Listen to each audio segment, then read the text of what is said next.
Most people who use Windows 11 are using it wrong. Not in the sense of doing something stupid, in the sense of accepting defaults that nobody would choose if they understood what the defaults do. Microsoft's setup flow, out of the box, leaves your machine configured in a way that maximizes data collection, maximizes advertising exposure, maximizes dependence on Microsoft's cloud services, and minimizes your practical control over your own computer. It does this deliberately, because each default serves Microsoft's commercial interests. It does this silently, because most users never read the full privacy policy or examine the full settings tree. And it does this predictably, because for more than 2 decades, the pattern has been consistent. The user who accepts the defaults accepts the surveillance, the advertising, and the service dependencies. The user who takes 20 minutes to reconfigure the machine gets a meaningfully different experience. I am going to walk you through exactly what to change, in what order, and why each change matters. If you do what I describe, your Windows 11 installation will be objectively more private, more responsive, and more aligned with your interests than it was when you sat down. Let me start with the premise. Windows 11, as shipped to a typical consumer, defaults to the following behaviors, all of which are on unless you turn them off. Diagnostic data is set to optional, which sends more data to Microsoft than required. The advertising ID is enabled, which allows applications to use a unique identifier to track you across usage for ad targeting purposes.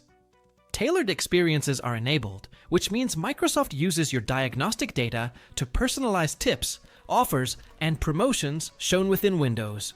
Sync is enabled on your Microsoft account, which means passwords, settings, browsing data, and other items are uploaded to Microsoft's cloud.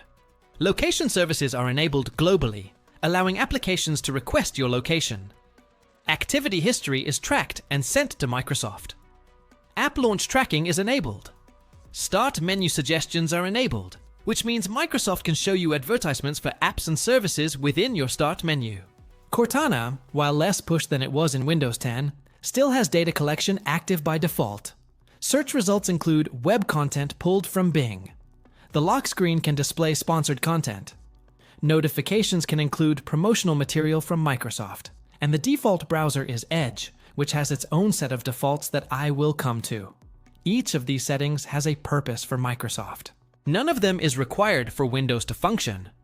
Every one of them can be turned off.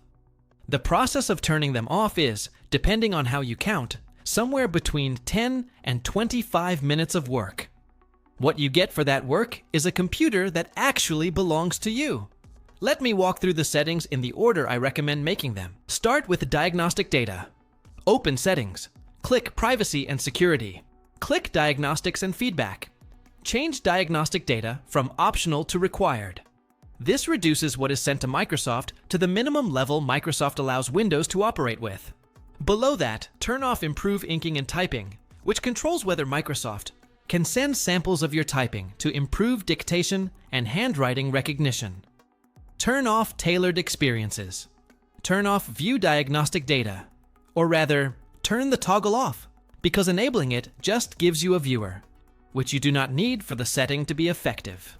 Click Delete Diagnostic Data, which instructs Microsoft to delete the data it has already collected from your device. Next, go to General, which is in the same Privacy and Security section. Turn off all 4 toggles.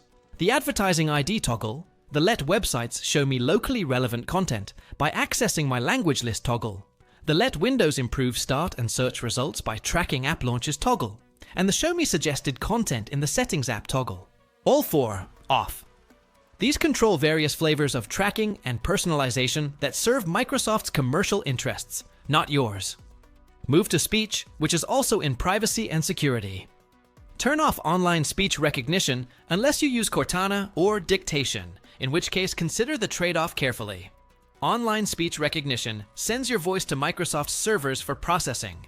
For most users, this is not worth the privacy cost, especially since local speech recognition has improved to the point where it is adequate for most tasks. Inking and typing personalization, also in Privacy and Security, should be off. This controls whether Microsoft builds a personal dictionary from your handwriting and typing samples, Activity history should be off. This controls whether Windows collects and sends to Microsoft a log of activities you perform, including app launches, files opened, and websites visited.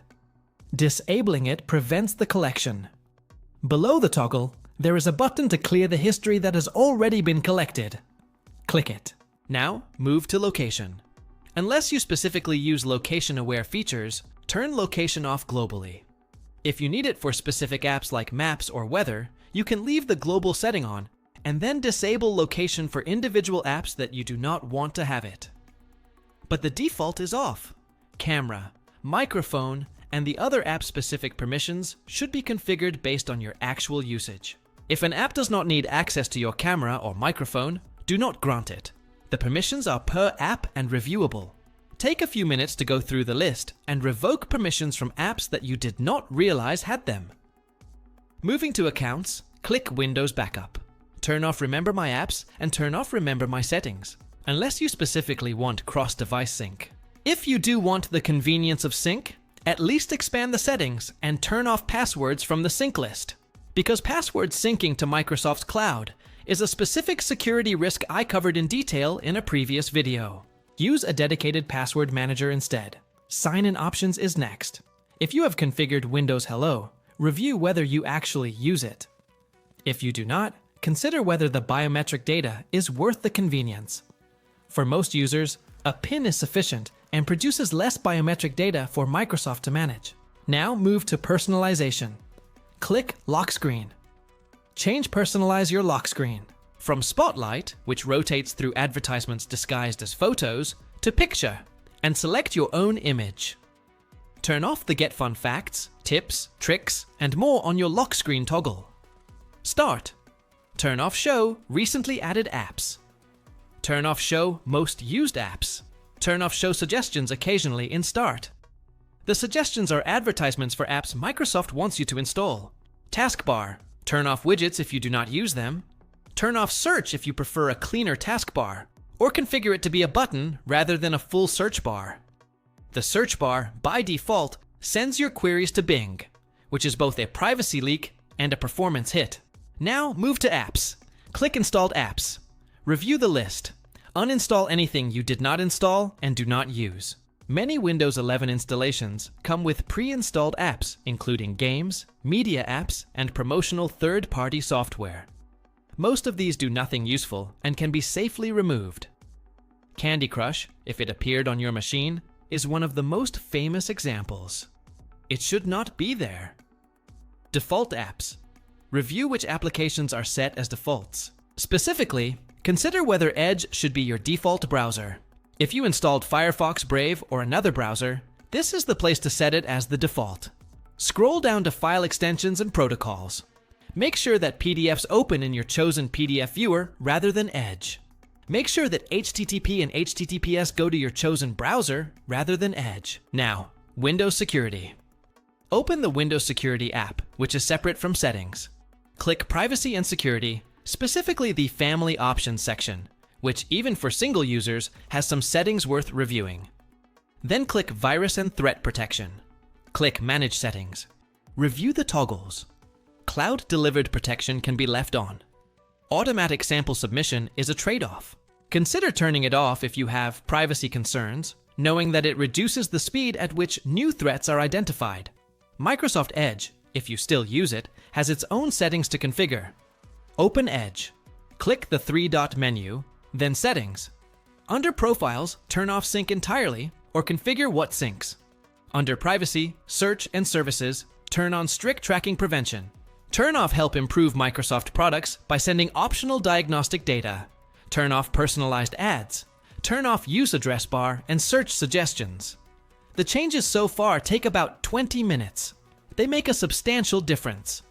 Now, 2 additional steps that require slightly more effort but are worth it. First, consider a tool like O and O Shut Up 10, W10 Privacy, or PrivateZilla, all of which I have mentioned in other videos. These open source tools provide a single interface way to toggle dozens of Windows privacy settings, including some that are not accessible from the regular Settings app. Running one of them, with the recommended settings applied, closes several gaps that the Settings app does not cover. They are free, actively maintained, and trusted in the privacy community. Pick one, run it, review the recommendations, apply what you agree with. Second, install a dedicated password manager and migrate your saved passwords away from Edge and from Windows Credential Manager. Bitwarden is my recommendation, for reasons I have discussed in other videos. The key point is that browser-based password storage is weaker than a dedicated manager, and moving your passwords is a meaningful security upgrade. The cumulative effect of all these changes is substantial. Your machine sends less data to Microsoft. It shows you no advertising disguised as suggestions, tips, or locked screen content. It does not upload your activity to the cloud by default. It uses less memory and fewer background services because the telemetry and personalization subsystems are less active.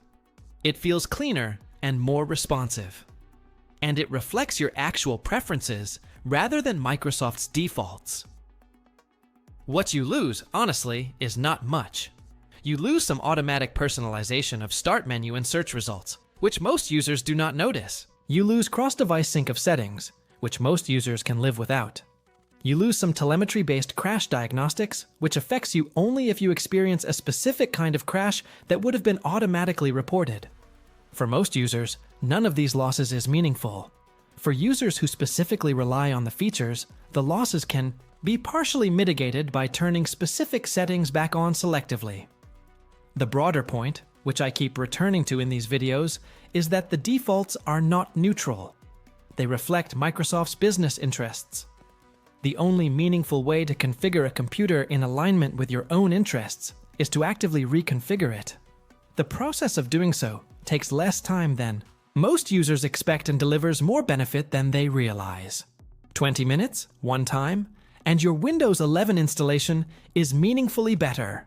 Subscribe for the next video, which walks through the additional hardening steps that I did not cover today, including registry tweaks, group policy adjustments on Pro and Enterprise, and the networking level configurations that block Microsoft's telemetry endpoints at the firewall. And in the comments, tell me which of the settings I described surprised you. I find that every audience has different blind spots, and the things that seem obvious to me are often the things that nobody else has heard of, and vice versa. The conversation is how we all learn together,